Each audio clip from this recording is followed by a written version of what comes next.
The day my husband Thomas Hart died, I still had his coffee cup on the kitchen counter.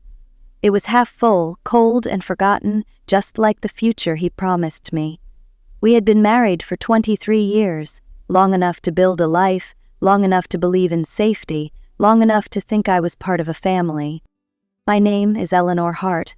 I am 62 years old, and 3 days after Thomas was buried, his sons came to take everything. Ryan and Lucas arrived without warning, not with flowers, not with sympathy. They walked straight into Thomas's home office like they owned it. The same room where he used to read the morning news. The same desk where he once held my hand when he told me he was afraid of getting sick. Ryan was the older one, tall, confident, always dressed like a man who expected the world to bend for him. Lucas stood beside him, quieter but just as watchful. Their eyes were not filled with grief. They were filled with calculation. "Eleanor," Ryan said, using my name like it was a formality, "we need to talk about the estate." The word estate hit me harder than any condolence. My husband was not even cold in the ground, and they were already dividing his life like inventory. Lucas added, "We know this is a hard time, but there are legal matters that need to be handled right away." I looked at them, standing in Thomas' office, breathing the air of a house they had never helped maintain. They had not been here during the long hospital nights. They had not sat beside Thomas when the doctors spoke in quiet voices. They had not held his hand when he whispered that he was scared. But here they were now, ready to claim what they believed was theirs. "What legal matters?" I asked. Ryan opened a folder and laid it on my husband's desk. Inside were documents that looked heavy with authority. According to Dad's will, he said, the primary residence, the lake house, and the business assets go to Lucas and me. My heart skipped. Our home, the house Thomas and I shared, the place where we had laughed, argued, and planned the rest of our lives. "And me?" I asked. Lucas shifted slightly. "There is a life insurance policy for you. $200,000. $200,000 for a woman who had given up her career to support a family that never truly saw her." That was the moment I understood something terrible. They did not see me as Thomas's wife. They saw me as an obstacle, and they were ready to remove me. For a few seconds after Lucas spoke, I could not find my voice. $200,000 sounded like a large number until I compared it to the life I was about to lose. Ryan leaned against Thomas's desk as if he already owned it. "The house you are sitting in is valued at about $900,000, he said. "The lake house is worth around $700,000. The company brings in steady revenue. Dad wanted all of that to stay in the family." "The family, not me." I nodded slowly, trying to stay calm. "And where am I supposed to live?" I asked. "You have 30 days, Ryan replied without hesitation. "That should be enough time to make arrangements. 30 days to pack up 23 years of memories. 30 days to find a new home, move my belongings, and somehow grieve at the same time." Lucas added, "We are not trying to be unkind, Eleanor, but Dad always believed that blood matters when it comes to legacy. It matters, as if love, loyalty, and years of sacrifice meant nothing." I thought about the way Thomas used to hold my hand in the evenings when we sat on the couch. I thought about how he used to call me his anchor, and now his sons were telling me I was worth less than a small insurance policy. "There is also something else," Ryan said, his tone shifting. "During Dad's illness, he accumulated medical bills. Insurance covered most of it, but there is still about $180,000 outstanding." My chest tightened. "That is almost all the insurance money."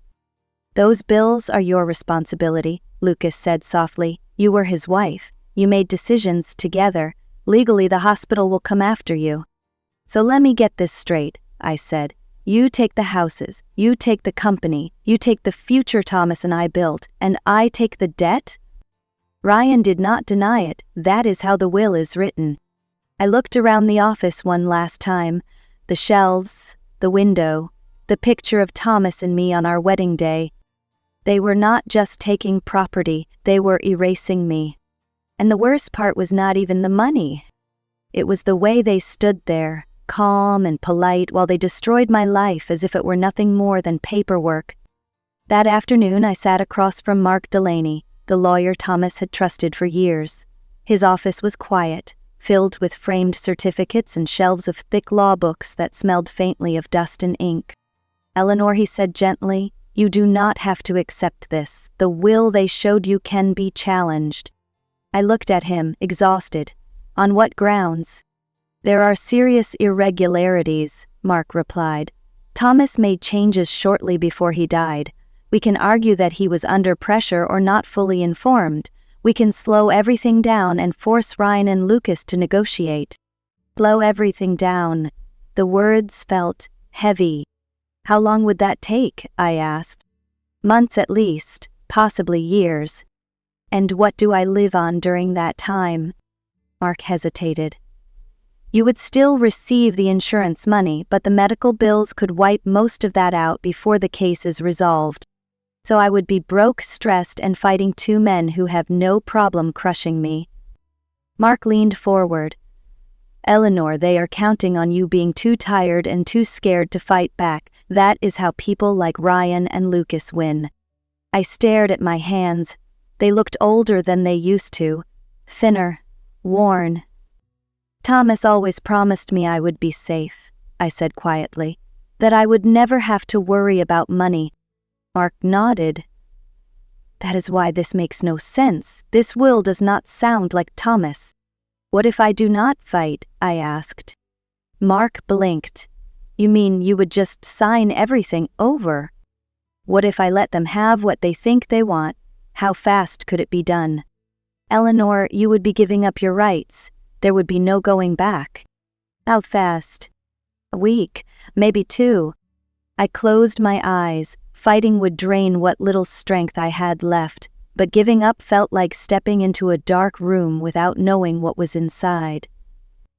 "I am not weak," I said softly. "I am just tired of being treated like I am nothing." Mark looked at me with concern. "I think you are making a mistake."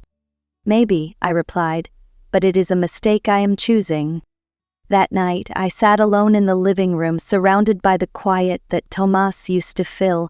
Every sound felt louder without him. The ticking of the clock, the hum of the refrigerator, my own breathing. I thought about fighting, about standing in court while Ryan and Lucas watched me with those cold eyes. I imagined months of lawyers, hearings, and whispered judgments about the greedy stepmother who wanted more than her share. I did not have the strength for that kind of war, so I made a different choice. I called Mark Delaney the next morning and told him I was ready to sign whatever papers Ryan and Lucas needed. He tried to talk me out of it again. I let him, but my mind was already made up. "They think I am surrendering," I told him. "Let them believe that. Grief does strange things to people. It makes you look weak. It makes others think they can step over you." Ryan and Lucas had already decided I was beaten. But what they did not know was that I was done asking for fairness. Sometimes the quietest person in the room is the one who sees everything. When I hung up the phone, I walked into Thomas's office one last time. The smell of his cologne still lingered. His chair was still slightly turned, as if he had just stepped away. I rested my hand on his desk. "You always told me to trust my instincts," I whispered. As if in answer, my fingers brushed against something inside the small drawer. A tiny brass key. I picked it up and turned it over in my palm. It was old, worn, important. And in that moment, I knew Thomas had not left me empty-handed.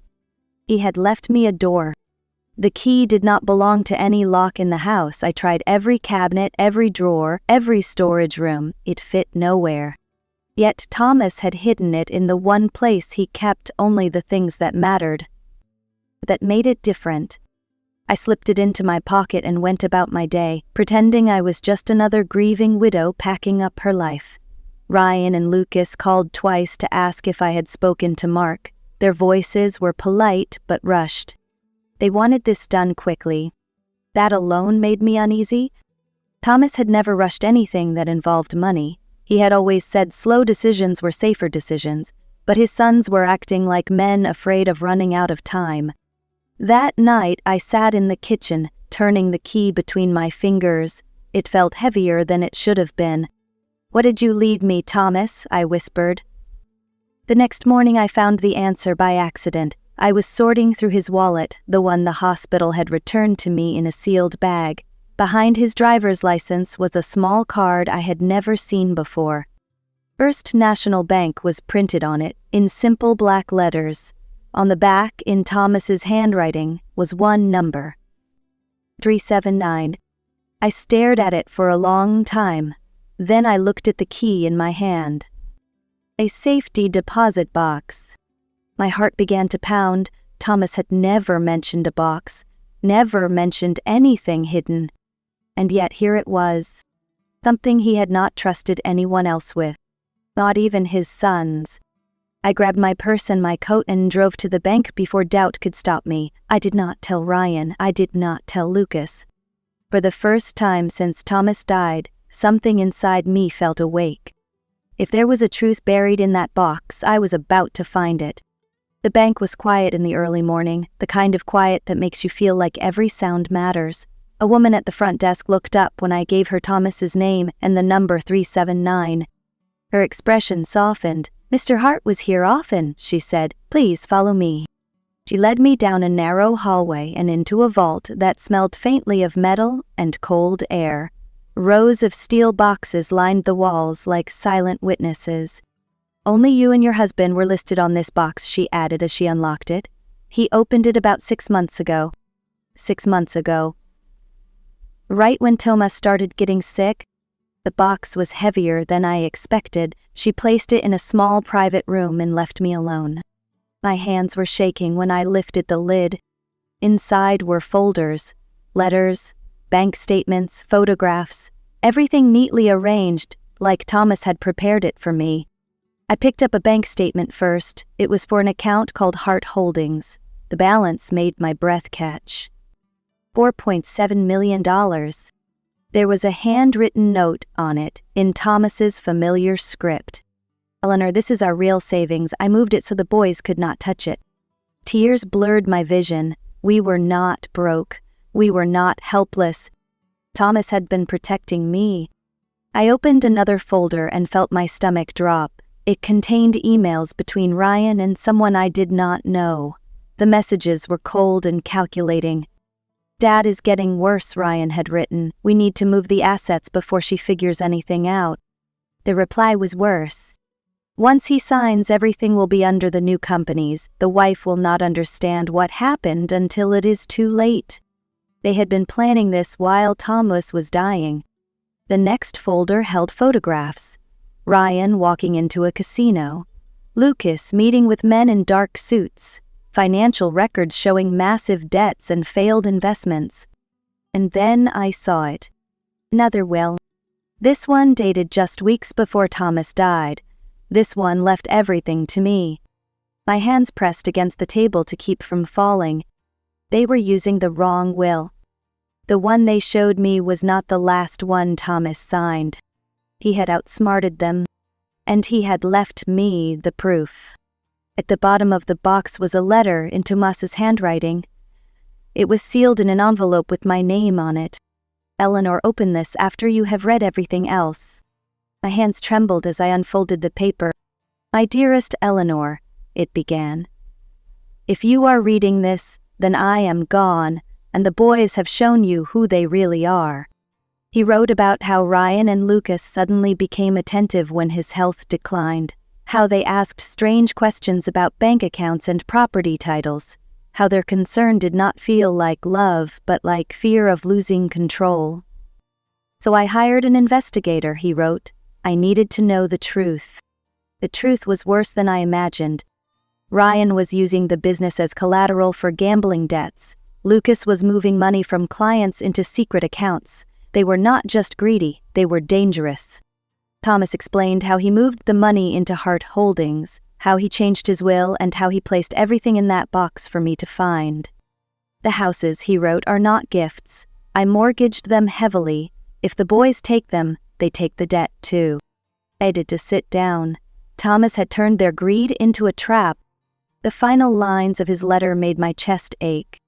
I am sorry I could not tell you while I was alive. I did not want to put you in danger, but I needed you to be safe when I was gone.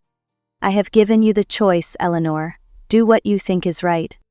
For the first time since Thomas died, I felt something close to peace. He had not abandoned me. He had been standing beside me the whole time. That evening Ryan invited me to dinner at his house. Lucas and his wife would be there too. He said it would be nice to spend time together as a family before everything was finalized. I almost laughed. They sat across from me at a table set with expensive plates and wine they probably could not afford. They smiled. They asked how I was holding up. They spoke as if they cared. Ryan talked about renovating the lake house. Lucas mentioned selling the company. They were already spending what they thought was theirs. I nodded and sipped my water, thinking about the files in the safety deposit box. At one point I mentioned the key I had found in Thomas's desk. Ryan froze for half a second. Lucas's fork stopped mid-air. A safety deposit box, I said casually. Strange, isn't it? Ryan forced a smile. Dad always liked to hide things. I thought maybe I should check it before we sign anything, I added. Lucas cleared his throat. That might not be necessary. We do not want you to get confused by paperwork. Confused? I smiled politely. Thomas always said I was smarter than people thought. They did not laugh. As dessert was served, I realized they were afraid. And fear told me I was exactly where Thomas wanted me to be. The next morning, we met at Mark Delaney's office. Ryan and Lucas sat on one side of the table. Their lawyer was beside them. I sat across with Victor Lane. They tried to control the room from the first second. There has been a misunderstanding, Ryan said. Someone is claiming there is another will. Victor calmly opened his briefcase. Not claiming, producing. He slid documents across the table. The real will, the bank records, the mortgage filings. Mark stared at the pages. These were not in my file. That is because Tomas fired your firm, Victor said quietly. He did not trust anyone who shared information with his sons. Lucas went pale. Ryan slammed his hand on the table. This is fraud. No, Victor replied. What you did was frauds. He turned to the mortgage documents. The house you think you are inheriting has a loan of $1.2 million against it. The lake property has $800,000 in debt. Ryan laughed nervously. That is impossible. Those houses are worth less than that. Exactly, Victor said. Silence fell over the room. Then came the bank records. Evidence of Ryan's gambling. Lucas's stolen client money. Recorded calls. You were stealing from a dying man, Victor said. That is called elder abuse. Mark looked like he was about to faint. Ryan turned to me. Eleanor, you do not believe this, do you? I folded my hands. Thomas believed it. And he prepared for it. Lucas whispered, We are ruined. Not yet, Victor said. You still have a choice. The room waited. For the first time they were not in control. Victor placed one final document in front of me. This is a gift deed, he said. It transfers the house and the lake property to Ryan and Lucas. Ryan's eyes lit up. That is more like it. I picked up the pen. You wanted everything, I said softly. I am giving it to you. A sign. Their lawyer smiled for exactly 2 seconds. Then he read the fine print. The color drained from his face. The properties transfer with all existing mortgages, he said slowly. The debt moves with the title. Ryan stared at him. What debt? $1.2 million on the house, $800,000 on the lake house. Lucas stood up so fast his chair fell backward. You said they were paid off. They were not, Victor replied. Tomas made sure of that. Ryan's voice cracked. You set us up. No, I said calmly. You set yourselves up when you tried to steal from your father. Victor added. You can accept this inheritance or you can walk away. Or you can go to prison. Ryan looked at Lucas. Lucas looked at the floor. They signed. Because fear is louder than pride. And that was the moment they finally understood what it means to lose. 3 months later, the houses were gone. Ryan could not refinance the loans, neither could Lucas. The banks took both properties and still came after them for what was left unpaid. Ryan filed for bankruptcy. His gambling problem was no longer a secret. The court ordered him into treatment. His law license was suspended. Lucas lost what was left of his business. The clients he had cheated pressed charges. He took a job managing night shifts at a hotel near the airport. Their world collapsed exactly as fast as they had tried to take mine. No more luxury cars, no more expensive dinners, no more pretending. Bianca laughed. She said she did not marry a man who could not pay his own bills. They tried to call me, I did not answer. Amen had given me peace. And they had given themselves ruin. I sold the remaining shares of Thomas's investments and moved to a small coastal town where the ocean met the sky. My new house was not large, but it was mine. No memories of tension, no footsteps that reminded me of betrayal. I planted a garden in the backyard. Roses, lavender, herbs. Every plant felt like a small promise that something new could grow after everything had been burned down. For the first time in decades, I woke up without anxiety in my chest. No one was watching me, no one was waiting for me to fail. I took painting classes at the community center. I volunteered at a local shelter. I learned how to enjoy quiet mornings with coffee and the sound of waves. Thomas had not just left me money. He had left me freedom. And freedom feels like breathing after being underwater for years. I was no longer the woman Ryan and Lucas dismissed. I was simply Eleanor. And that was enough. If there is one thing this story taught me, it is this. Never mistake silence for weakness. Ryan and Lucas believed I was small because I did not scream. They believed I was powerless because I did not fight in the way they expected. But quiet people see more, and they remember more. If you are listening to this and you feel trapped by family, by a partner, or by people who treat you like you do not matter, remember this. You do not need to be loud to be strong. You need to be patient, you need to be observant, and when the time is right, you need to choose yourself. Thomas gave me the tools, but I gave myself the courage to use them. And that made all the difference. If this story meant something to you, take a moment to like this video and share it with someone who needs to hear it. Tell me in the comments where you are watching from, I read them all. And if you want more stories about quiet strength and smart revenge, make sure you subscribe to The Art of Revenge. Your story is not over. Sometimes the best chapter comes after everything falls apart.